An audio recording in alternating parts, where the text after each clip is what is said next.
Hello, everyone, and welcome to today's Graduate and Professional Studies webinar on research integrity and research ethics. Now, this is a webinar predominantly aimed at you postgraduate researchers, and I suppose especially at those of you doing a PhD. And we hear increasingly of issues relating to research integrity, and obviously with regard to issues such as, for example, data protection and how the personal data of EU citizens has to be respected and protected, particularly in line following the initiation of the General Data Protection Regulation of the 25th of May 2018. When that came into force, it really changed certain things with regard to breaching data, using data, how data could be used, for example, in clinical trials. And these are just some of the issues which we want to look at today. We'll just look at just following on perhaps from what Barry Shanahan talked yesterday at the postgraduate researcher student orientation session, when he in his presentation on research integrity, where he talked about breaches of trust with the participants, such as, for example, fabricating, falsifying data, and, for example, using plagiarism, and just how to, we'll just learn, if you like, or hear today just about what these entail and why they are very, very poor practice ethically when it comes to undertaking research. We'll just look also at some particular examples which we didn't have time to examine before with regard to fabrication and falsification of data, some notorious cases and some high profile cases of plagiarism, particularly involving German politicians. For some strange reason, German political figures seem to be either accused of plagiarism, quite a significant number in their PhD, or indeed have been found guilty of plagiarism and have had to resign their political postings as a result. So let's begin. We're just going to talk about, as I say, issues with regard to fabrication, falsification, things like anonymity, confidentiality, what those mean, what data breaches actually entail, and why the practice of data processing should always be lawful, fair, and transparent. And we'll look at issues which might arise with regard to your own PhD and how to avoid, if you like, breaching confidentiality, breaching anonymity, and making sure that your own research is of the highest ethical standard possible.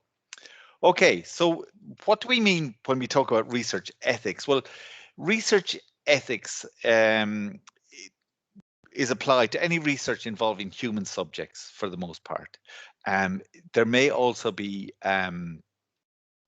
issues relating, obviously, to live human tissue or to animals, but for now, we'll human subjects and the implications of undertaking research involving human subjects. So any research that involves what we call human participants. That means, when you're interviewing human participants, if you're undertaking a survey of them, if you're observing their behavior, anything involving human subjects or human participants will bring up and will involve quite complex ethical, legal, social, and political issues. And we'll see this later when we're talking about doing research with vulnerable groups and the ethical implications of undertaking research that involves vulnerable groups, and particularly with regard to power disparities between researchers and participants when one is undertaking research with those groupings. Okay, so research ethics, what is it specifically interested in? Well, it's interested in the analysis of ethical issues that are raised when people or animals are involved as participants in research. So you'll hear a lot today this term participants, which obviously would be to do with people who are the subjects of research that does involve human participants. Following on, as I said, from Barry Shanahan, our research governance officer, following on from his presentation on research integrity yesterday, which some of you would have attended.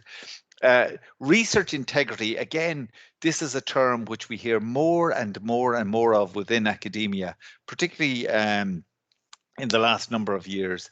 And it relates to the performance of research to the highest standards of professionalism and to academic rigor, and to the accuracy and the truth of the research record in publications and elsewhere. So it's all to do with avoiding, as Barry talked about yesterday, avoiding plagiarism, avoiding fabrication of data, and involving the falsification of data. And I'll just dwell later on the differences between fabrication and falsification. We'll find also as we go through this presentation today that some terms seem to be quite similar to each other. We have anonymity and confidentiality and privacy, and we'll just talk about the differences between those, because I think it's good practice to understand the differences and to know the nuances and the little differences between those particular terms. So when it comes to research integrity, what characterizes research integrity? Well, first of all, we can say that one common feature of research integrity is open communication. That's ensuring a process of openness and collegiality in interactions with other researchers. Now, that doesn't mean that you have to be completely open or completely transparent with other researchers. For example, if you're dealing with confidential data or anonymized data, open communication does not mean that you share your experiences or that you share your data with others, but it just means engaging in a sense of community and collegiality with other researchers, but within certain limits and certain parameters. Another feature of research integrity is duty of care.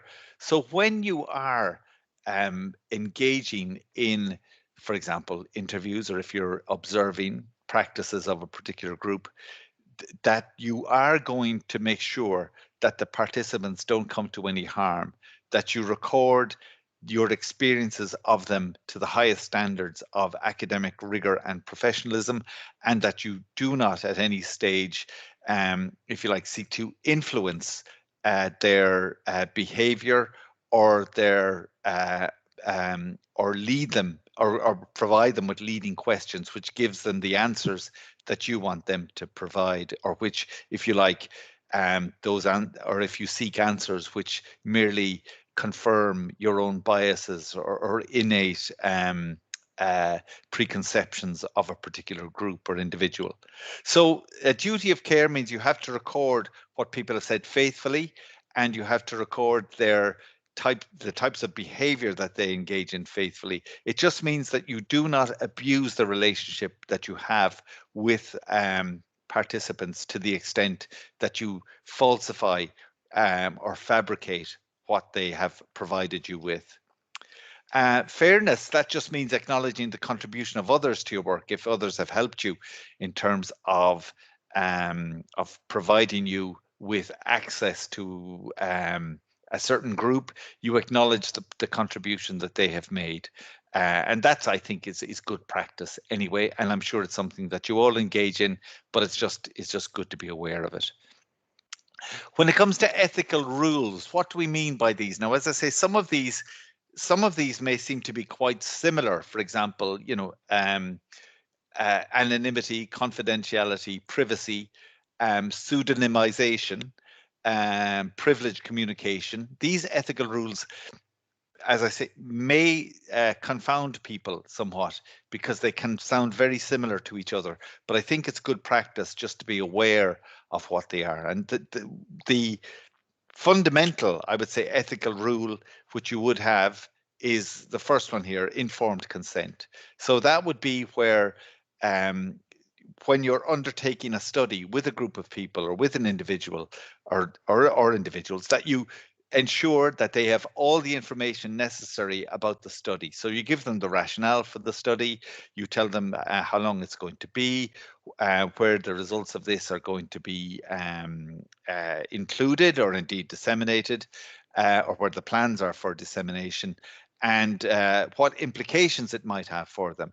Now, informed consent is a principle which applies in so many other areas of life. For example, if you go to your doctor and the doctor informs you that a procedure has to be carried out, the doctor must tell you why that procedure is going to go ahead, and indeed what the benefits or what the potential outcome of undertaking that procedure will be. And that is informed consent. So the doctor is giving you all the information necessary about a particular procedure and why this procedure is taking place. Similarly, if you go to the doctor and you're given a prescription for a particular form of medicine, that is a form of informed consent. It's a transactional relationship, if you like, with your doctor, that in return for whatever benefit or payment that you make to the doctor, you are given all information necessary about your medical condition, and you're given all information necessary with regard to any procedures or any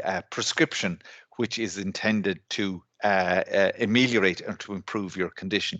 Similarly, informed consent needs to be given to participants before they take part in a study, because to not give them full information about the study is to undermine the trust that you have placed, that they have placed in you. So let's come to some of these terms which sometimes can be confused with each other. Confidentiality.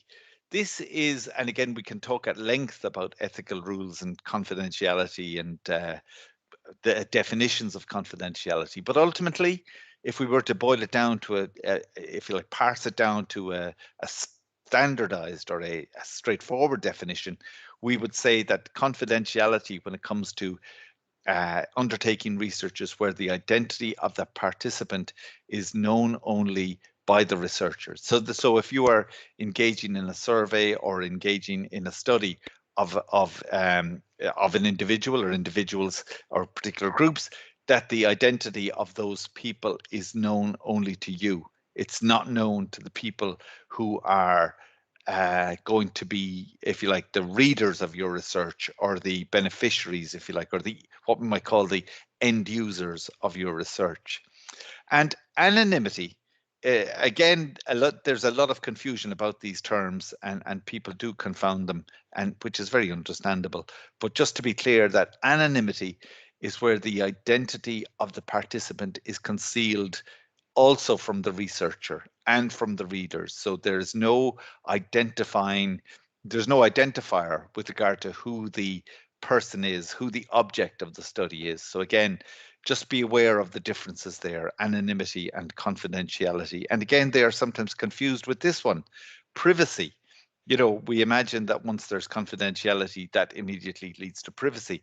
But privacy is the right of an individual to keep their information from being disclosed. So that is where you enter into a transaction, or where a participant enters into a transaction with you as a researcher, that you are going to uphold the right of that person to prevent their information from being disclosed beyond the confines of the study. And here's something which has become has come very much to the fore with since that GDPR legislation was initiated, was brought into being in May of 2018. Pseudonymization. A pseudonym, which we know is, giving a different name to something or to someone. Here, you'll hear a lot about pseudonymization if any of you study the legislation regarding GDPR, General Data Protection Regulation, that EU-wide legislation.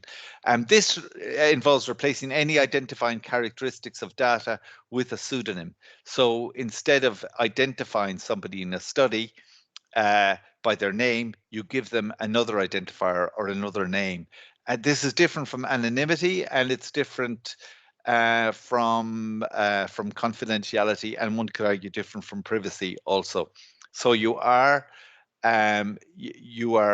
providing someone with a pseudonym, another identifier, but the characteristic or the person may still be identifiable to particular groups. Say, for example, you're conducting a study of a small community, say a small isolated community, where if somebody was, where someone's identity was very, very very easily recognized from the from the study. Here it might be a good idea to give somebody a different name so that you are not compromising their privacy or their confidentiality. So it's a tricky one, but we hear a lot about pseudonymization with regard to GDPR and GDPR regulations. Another area, this again sometimes leads to a bit of confusion between confidentiality, anonymity, privacy, and pseudonymization. This is something called privileged communication. This is where the communication that's engaged in between you as a researcher and between the participants, that information remains confidential and it is protected within a judicial system. So there is a legal, so the degree of confidentiality for the participant is protected by the law, and that the confidentiality of the participant remains so unless the individual gives you permission to breach, I won't say breach, but to something which we use instead called waive that that right to confidentiality. So this would be in a situation where you as a researcher and a participant in the research, that you would agree that the communication between you and communication in the study remains confidential, and that then is protected by the law. But the individual may say, well, no, it's okay. I want my, even though this communication between us is privileged and I have the right to remain anonymous, I would like for this information and for my identity to be made public. So privileged communication, pseudonymization, privacy, anonymity, and confidentiality sometimes can be confused with each other. As I say, very understandably so, but I think for you as researchers, anyone who is undertaking research involving human participants, I think it's good to know the difference, particularly when you're applying for ethical clearance for a study. Okay, just a few things with regard to research misconduct, and then we're going to give you some examples of these and some notorious examples of falsification and fabrication and plagiarism. So the first one that we see here is what we call core research misconduct. So that's what Barry Shanahan talked about yesterday, our research governance officer at UL. You know, this is the, if you like, fundamental research misconduct, fabrication of data, where you basically make something up, or where one makes something up, falsification, where one takes the data and manipulates that data and distorts that data in a way that leads to an outcome which is completely different from the outcome that would have been reached with the correct data, and plagiarism, which we're all familiar with, or the phenomenon of plagiarism, and how, if you like, how prevalent plagiarism has become, not necessarily among PhD students, but how prevalent it has become worldwide with regard to, say, the ease with which data and information and knowledge is obtainable online. And there was a notorious example of that, which I heard on the radio during the week, about a company which provides an essay writing service to undergraduate students in all around the world, and how there are certain identifying characteristics of that of the writing style and of the content, which makes it detectable, and which highlights the plagiarism that is inherent in these kinds of essays, and how technology and new software tools are being developed to detect plagiarism. So all of these things are, these are fundamental no-nos. These are things which should never be engaged in: fabrication, falsification, and plagiarism. So that's core research misconduct. This is, if you like, research practice misconduct. That's where, human research ethics are violated. That's where dangerous or very poor research is undertaken.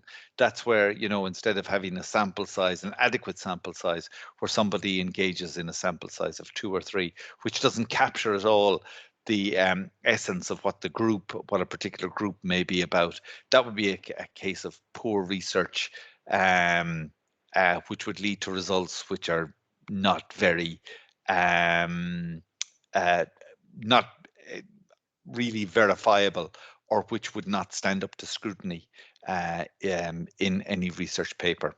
Okay, so and we also have data-related misconduct, and again, I'm just highlighting these. I think it's just good to be aware that certain that there are, if you like, certain researchers who engage in this type of activity, but that these are things which which should be avoided. But I think you're aware of all of these. But just to give them their proper, if you like, standing, or their if you like, their the correct naming of what these particular types of misconduct are, I think is useful also, just so that you're aware of any pitfalls to avoid. There's also what's called data-related misconduct, and that's a failure to preserve primary data, or withholding data which, for example, may not confirm your own biases or your own preconceptions, or may give you a different result to what you had envisaged. So all of these things are, are forms of misconduct, and failing to preserve primary data is a really bad breach of trust between you and the participants. And there's a whole issue now with regard to data management and data management planning. And in fact, that's a webinar which I did many months ago, but it's one which I think might revive soon and bring you again, because I think it has a lot there that's very useful. So maybe we'll just save the whole issue of data management and data management planning until another day. Another issue is obviously publication related misconduct, and that's where, for example, you engage in a study with another or a certain cohort of authors, but you don't give them, the other authors, the credit for what they have done in that particular study. Undeserved authorship is where somebody hasn't really been involved, but you cite them anyway, and you quote, and you give them credit for authorship in the study. And publication proliferation, that's publishing the same data, the same paper, effectively in different journals, which again is to be avoided. Personal misconduct, obviously things like harassment, poor leadership, insensitivity to social norms, all of these things represent personal misconduct and should be avoided. Financial and other misconduct, these are things which, are absolutely are pitfalls to be avoided. That's the misuse of research funds, misrepresentation of the finances, and abuse of or misrepresentation also not only of your finances but also of the views of participants, and abuse of the peer review system. So all of these things are, that forms of research misconduct which should be avoided. Just to come back to, again, what Barry Shanahan talked about yesterday: fabrication, falsification, plagiarism. Fabrication means, just so that you're aware, making up data. Falsification is manipulating or altering the research data, or changing or omitting data. And plagiarism is the appropriation of another individual's ideas. Research results are words without giving appropriate credit to them. And again, this has become something of a minefield when it comes to research integrity. Plagiarism is such a prevalent and common issue, but something to be avoided at all times and at all costs.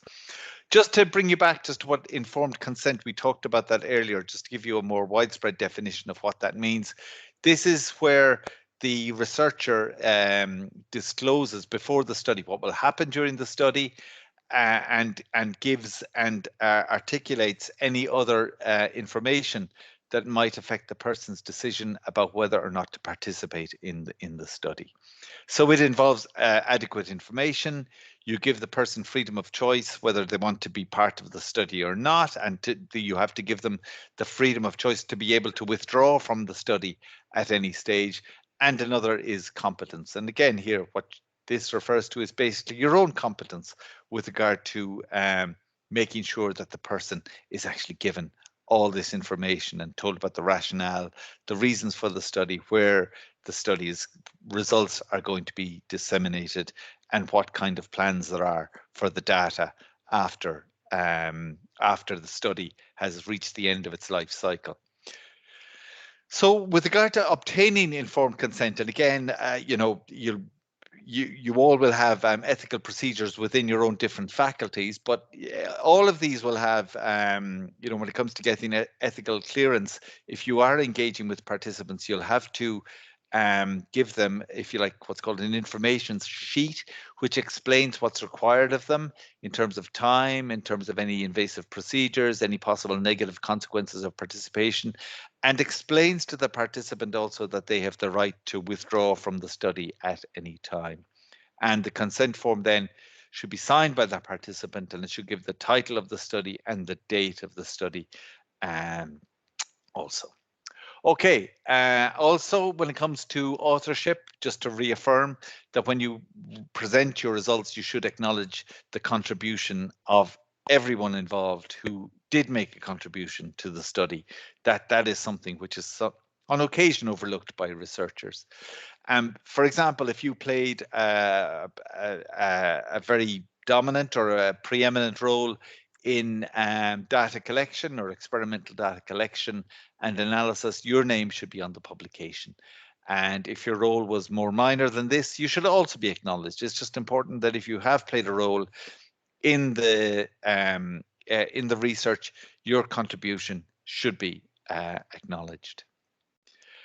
Just when it comes to something like vulnerable groups, and again, vulnerable groups, there's a huge amount of, this is again is another type kind of ethical minefield, because vulnerable groups sometimes can be, I won't say overanalyzed, but they can be the subject of an endless amount of study by particular groups.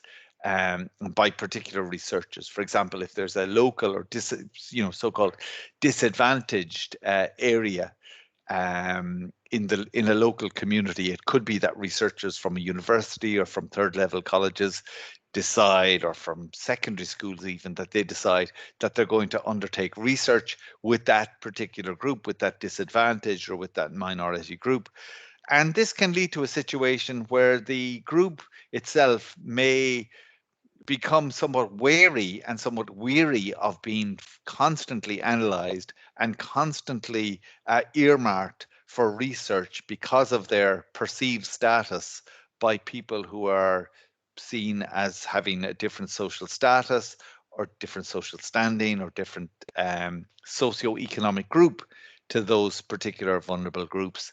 So there are ethical issues around that, about how, you know, is it correct and proper always to assess and research vulnerable groups that have already been researched extensively? So that's something to consider also, apart from what I'm going to talk about here.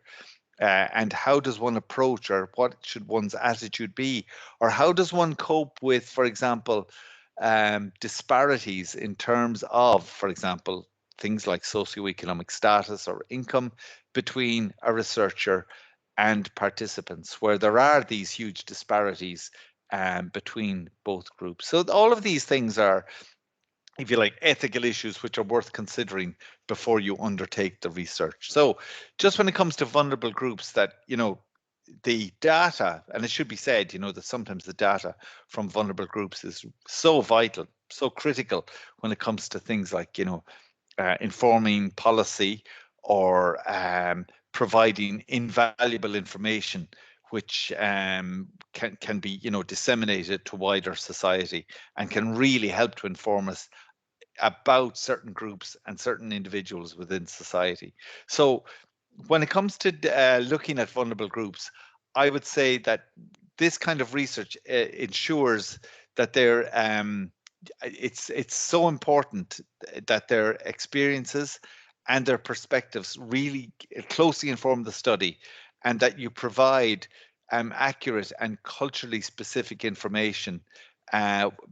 This kind of information really can help to, enhance the value and validity of your findings, and really can lead to, things like the strengthening of laws, policies and practices, which indeed can help those vulnerable groups in terms of their well-being, their rights, and their basic human dignity. So research with vulnerable groups, as I said, it is something of an ethical minefield, and I would say to be very, very careful about certain things before you engage in this particular type of research, and consider the ethics, for example, of just engaging in research with, for example, an impoverished group.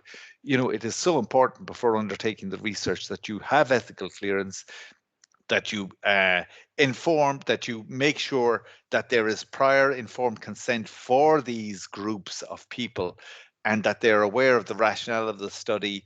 They're aware of the consequences of taking part. They're aware of issues such as privileged communication and anonymity and confidentiality and pseudonymization, and that at all times that you adhere and respect and their right to withdraw, or to withdraw from the study, or to withdraw their consent to participate, or to have the findings recorded, and to have the findings published. So you have at all times to respect their right to withdraw from the study. So this is what I say. Perhaps these are just some guidelines, perhaps, or some pieces of advice with regard to undertaking research with vulnerable groups. I'd say, first of all, ask, is the research necessary, and should it be undertaken? Again, if the group has been analysed sufficiently already, and maybe is weary and wary of being subject to analysis yet again by, by another early career or early stage researcher. So that's something to consider. Is it necessary, and should it be undertaken? You should ask then, do you have the capacity and the resources to conduct the research, or to conduct research which accurately reflects the experiences of that particular group? You should ask yourself, well, have I made assumptions about the vulnerable group involved? Have I, do I have these preconceptions, these preordained notions about the group before I undertake the study? And again, something really that you should consider. Have you considered the impact on the study of the vulnerable group's experiences and of your own experiences in life, and think about the potential consequences of on the findings of your own experiences and those of the vulnerable group? And as I say, just with regard to disparities in power and status, and perhaps of income between you and the participants, and how do you mitigate, or how do you address those disparities, and you ensure that the people who are subjects in your study, that their views are accurately represented, and that you don't engage in any form of, of social snobbery, or any kind of indignity that you bring on those particular groups. So that's something which, not every researcher avoids, but it's really important to do so, just to consider things like, what are the disparities in power, and, is that feeding your own preconceptions, or indeed your own prejudices with a particular group? And how do you mitigate, or how do you address those, not just those disparities when it comes to status, power, and income, but also how do you address your own biases and your own preconceptions about a particular group? And last week we talked about different types of biases, and sometimes these are kinds of unconscious biases that people have. So important, before you engage in research with a vulnerable group, just think about how do you mitigate or address those particular disparities in power, income, and status. Okay, so just with regard to data management practice. I won't dwell for too long on this because, as I say, there's another webinar which is to do with data management and data management planning and creating a data a data management plan. So all I'll say about this is that data storage techniques vary greatly. Good record keeping, obviously, is fundamental to good research. And all data stored should be, all data collected, obviously, should be stored in easily accessible and clear and easily clear to understand files. So that means that, you know, you shouldn't, when you're trying to locate the research, just make sure that it is easily accessible and retrievable. And because this is so important when it comes to personal information, and it can be the case that it may necessitate that you encrypt the information and make sure that it's not available, or don't leave a post-it on your laptop with the name and number of someone who is a participant who wishes for their confidentiality and anonymity to be preserved. So things like that, just make sure that you don't leave your laptop lying around with this information available without having your laptop being password protected or the data encrypted in some way. And I say it should be kept secure but easily retrievable when necessary. As I say, I talked there briefly about GDPR at the start of this presentation.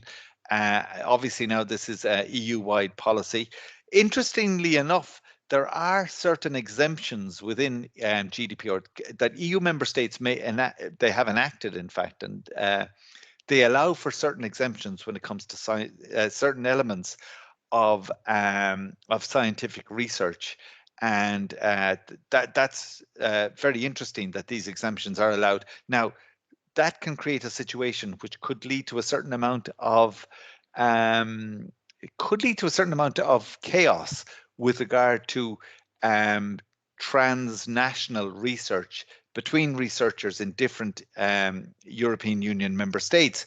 If, for example, Ireland has exemptions for certain kinds of scientific research and for example, the preservation of data or of biological samples in biobanks, and you have a situation then where that is not the case in Italy, for example. I'm not sure what the case is with regard to exemptions in Italy, but if you have a case where the exemptions in Ireland and the exemptions in Italy under GDPR are different, and you have a collaboration between Irish researchers and Italian researchers, that could lead to a certain amount of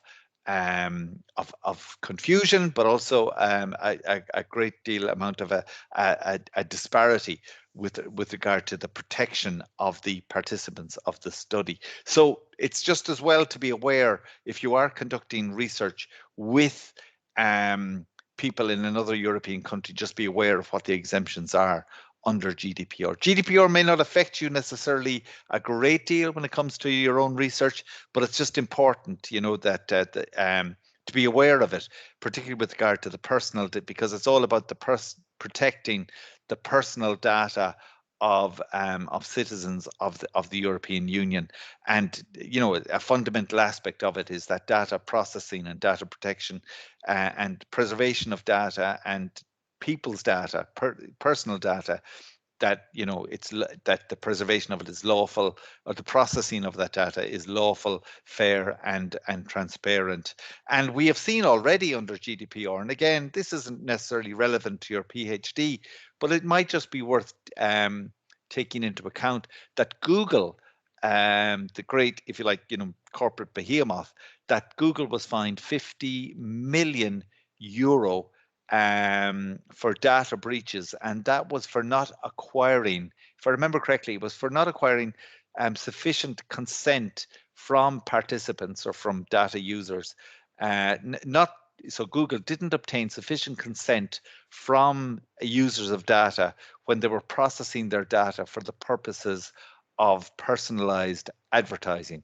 So that just shows you, that that GDPR has already had an impact across the European Union, and quite a significant impact also. And it's just good to be aware of it.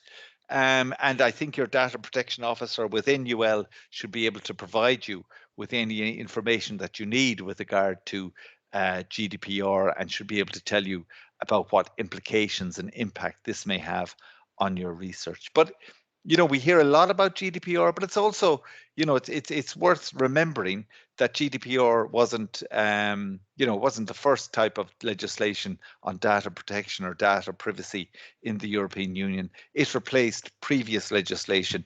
It's a more, if you like, it's a more widespread form of protection, a more extensive one. It takes into account the fact that groups like Google and Facebook are now able to use your data for things such as personalized advertising, and it's just to protect you and protect your confidentiality and your anonymity, and to protect you as a citizen of the European Union, and to ensure that no abuse of your personal data takes place. And any kind of and just be aware, and again, this is good to always to talk to your data protection officer, who'll know infinitely more about GDPR than I do. And it's good maybe to talk to your supervisor also about how you store personal data. And just remember that the storage of this has to conform to GDPR. It may be that you are already conforming to GDPR without even being aware of what GDPR entails, but it's good practice to be aware of what GDPR entails, but I'm sure it's just good practice to make sure that you respect the dignity and the anonymity and confidentiality of research participants, where they have requested that you do protect their anonymity and confidentiality. What's interesting now is that for many funding bodies and funding agencies, they require that you have a data management plan or a data storage plan when it comes to getting funding. So this, used not be an issue for many years, but now it has certainly come to the fore with regard to the protection of the information of participants, which was always important. But the thing is now that whereas once before one may have recorded, interviews in, using, paper and pen, or one may have used, for example, cassette tapes, or one may have used, for example, floppy disks to store data. Now, because of the proliferation of technologies such as cloud and iCloud and other forms of dissemination in which data can be transmitted across the world in nanoseconds, what this requires is more protection or a legislative mechanism to protect the participants in a study. So a really important aspect which you will need to consider when it comes to undertaking research is what you do with the data at the end. What are your plans for storage of the data? And what are your plans for the data after its use expires? What do you do with it then? Do you confiscate it? Do you protect it somewhere? Do you store it for years and years? Where do you store it? Who has access to the data? And another issue which has arisen is, and this is important under GDPR, is if you use data for one study, what is the policy with regard to using that data for another study? And again, this is something which you should be aware of, and something which you should discuss with indeed with the research governance officer in UL and with the data protection team. Okay, so just in terms of UL, if you're undertaking research within UL, just consider: do you need to get approval for your research from ULREG, the UL, which is effectively regulations committee, or the group that deals with ethical clearance? So just think of, do you need to get approval from ULREG? So think of what types of research require approval. Well, obviously, anything involving humans, animal experimentation, or anything else with ethical implications, or anything with a high degree of biohazard, or military technology research, or anything dealing with fissile materials, for example. So all of these require ethical approval or ethical clearance in advance of undertaking the study. Now, certain types of research don't require ethical approval or ethical clearance. For example, most classroom or lab teaching doesn't require that, unless it's being conducted for research purposes. Historical research, where you're delving into the archives, or where the participants or the subjects of the research are no longer living, then obviously you don't need ethical clearance, because you're not breaching any data confidentiality when it comes to those particular subjects. And most types of laboratory-based research, that's dealing with laboratory materials, doesn't require ethical clearance. But again, something to discuss with your supervisory and with your supervisor, or with your head of department, about what kinds of research, or if the research you're undertaking requires ethical clearance or ethical approval in advance. I just put up there, this is just a slide I've taken about ethics issues in healthcare. I'll just leave that there. I won't go into that today, because otherwise I want to get onto some other issues, but these are just things which have come to the fore with regard to obligations, responsibility, and governance, for example, or how to or what are the practices with regard to medicines and access and quality of medicines. But no, I just want to get on to something else here before we finish, and that is just to ask, why is misconduct so common? When checks and balances work so well, why we have all this ethical approval and ethical clearance, and we have GDPR, and we have all these things like informed consent and pseudonymization and anonymity, confidentiality, privacy. Why, is misconduct in research so common? Now, I'm not saying it's very common, or that it's common in any way in the University of Limerick. Thankfully not. But but we see instances of it, and I guess very high profile examples of misconduct and fabrication and falsification and plagiarism, that it can lend the impression that it is something which is extremely common. But why does it happen? When we have so many checks and balances in place to make sure that fabrication and falsification does not happen. So why is it so common is a question which is well worth asking. Because, for example, if somebody changes data, if they fabricate it, if they plagiarize it from another scientist, if they falsify the data and that they have obtained from participants, surely that will be spotted. Surely one would imagine that one's colleagues, even the participants of the study, the peer reviewers of a journal, or the editors of the journals, surely one imagines that somebody will see that there's a problem with this data. But surprisingly, very high profile researchers have found, some very high profile researchers, international level researchers, have found that they've been able to engage in research misconduct, in fabrication and falsification and plagiarism, up to a point before they were rumbled, or before they were outed. Just give you some examples here of some of these, just four particular examples that come to mind. One of the most famous of these was a medical research, a Japanese medical researcher called Yoshitaka Fuji. Yoshitaka Fuji conducted a number of clinical trials of medication to do with nausea and vomiting after surgery had been undertaken.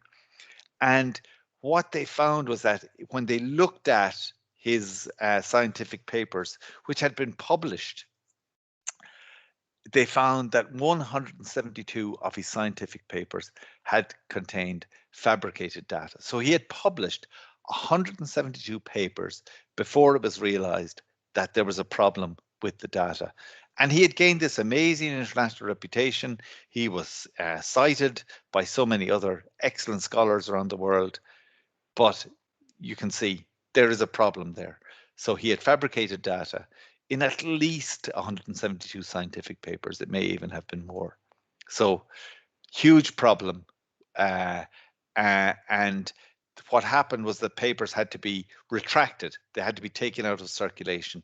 But think of all the people who had cited that work, who had said, Fuigi, 1999, study into post-surgery nausea, and then cited a finding that Yoshitaka Fuji had made, and then realized to their horror that the data that they had cited in their study had been fabricated. So that's a horrible thing for a researcher to discover. It's a horrible thing for journal editors to discover that they had allowed all these papers to get through the gatekeeping barriers that they had in place to prevent this type of fabrication of data. So that's one example that's a notorious example, obviously, but there are plenty of others. For example, there's this Dutch social psychologist, Diederik Stapel, who, again, like Yoshitaka Fuji, fabricated and manipulated data in at least 55 publications, but again had this stellar international reputation as a great and famous social psychologist. Another example was a German physicist called Jan Hendrik Schön, whose research with semiconductors were discovered to be fraudulent.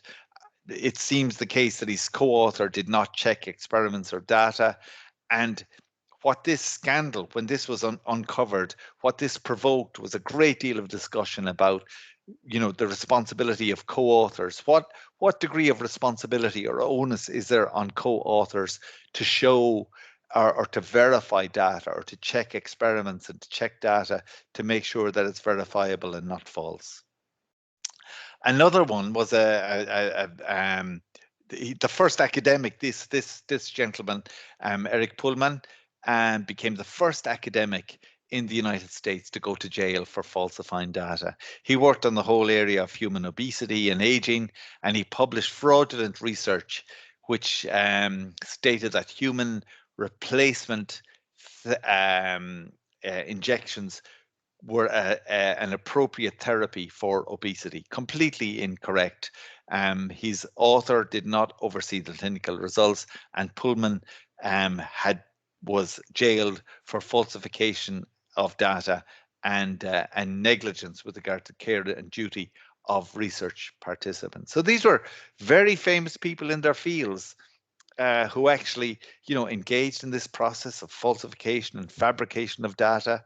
And really, I mean, quite mind-boggling that they could get away with this for so long.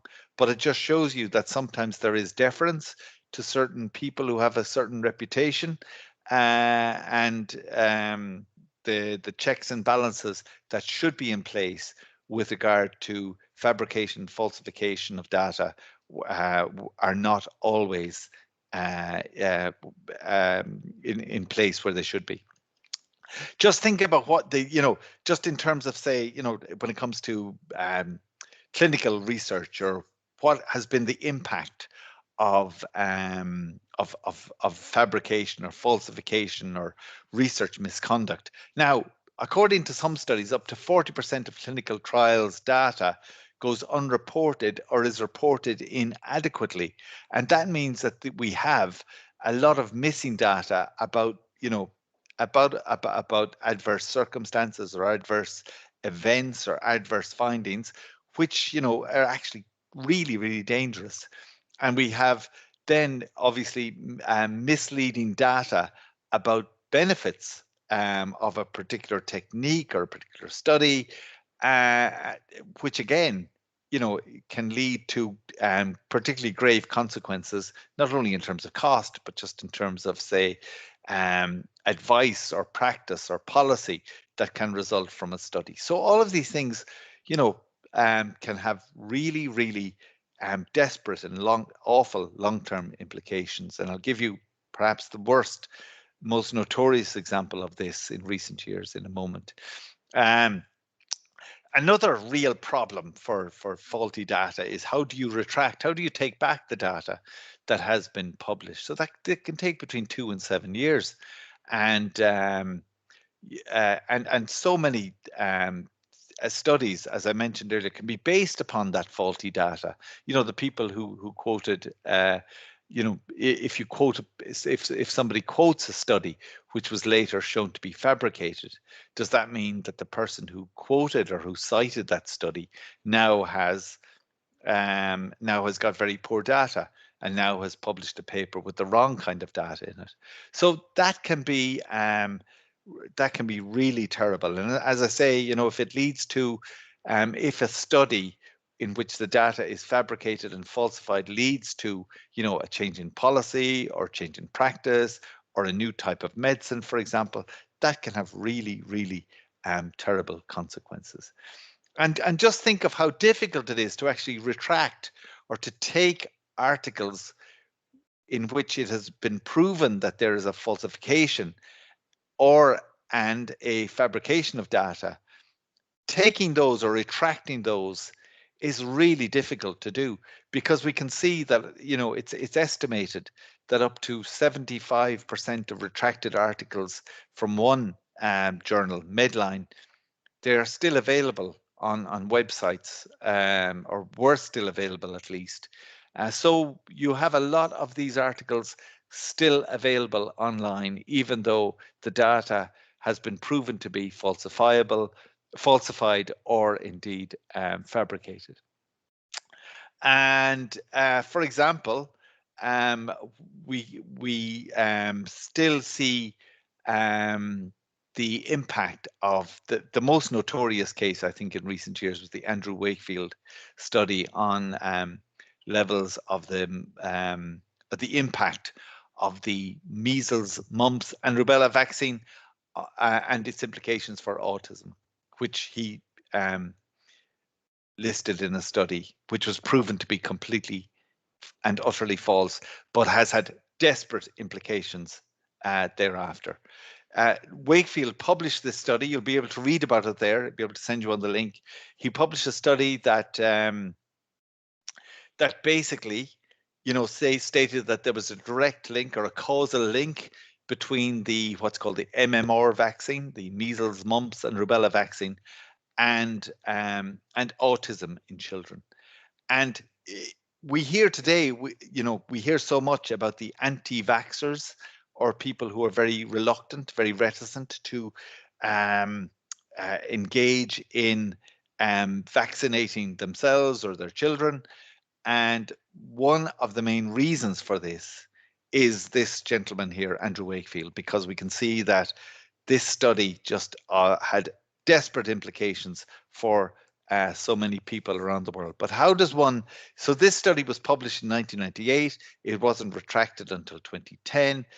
But the shadow of this finding, this falsification of data, is still very much to the fore today. I'll just give you some examples. So that's dealing with fabrication and falsification. These are just a few examples of plagiarism, or people who have been accused of plagiarism. One of the most most famous of these was when the current EU Commissioner Ursula von der Leyen, when she was Defense Minister in Germany back in 2016, she was accused of engaging in plagiarism in her doctoral thesis.